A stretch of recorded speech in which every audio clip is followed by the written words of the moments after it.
नमस्ते, मैं हूँ रेखा सिंह। हम आप सबको इस सावन के महीने में भगवान भोलेनाथ का भजन सुनाएंगे, जिसमें गौरा जी भोले जी को भेजती है। सावन महीना है, बाजार लगा है, जाके हमारे लिए कुछ सामान लेके आओ।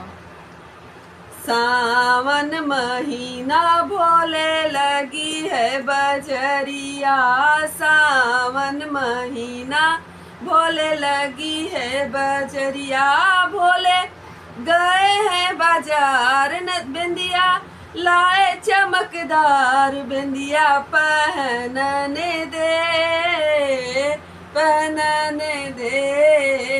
बिंदिया पहन के गौरा लगी है दुल्हनिया।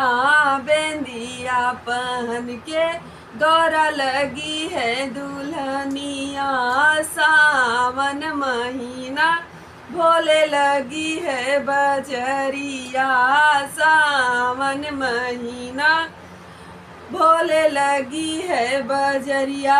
भोले गए हैं बाजार नथिया, लाए नगदार नथिया पहनने दे नथिया पहन के गौरा लगी है दुल्हनिया। नथिया पहन के गौरा लगी है दुल्हनिया। सावन महीना भोले लगी है बजरिया, सावन महीना भोले लागल बा बजरिया। भोले गए हैं बाजार कंगना, लाए नगदार। भोले गए हैं बाजार चूड़िया, लाए नगदार चूड़िया पहनने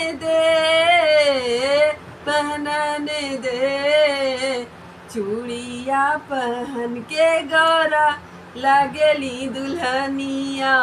चूड़िया पहन के गौरा लगेली दुल्हनिया। सावन महीना भोले लागल बा बजरिया, सावन महीना भोले लागल बा बजरिया। भोले गए हैं बाजार चुनरी लाए लाल लाल। भोले गए हैं बाजार चुनरी लाए लाल लाल। चुनरी पहनने दे चुनरी पहन के गौरा लागेली दुल्हनिया। चुनरी पहन के गौरा लागली दुल्हनिया। सावन महीना भोले लागल बा बजरिया, सावन महीना भोले लागल बा बजरिया। जय भोलेनाथ।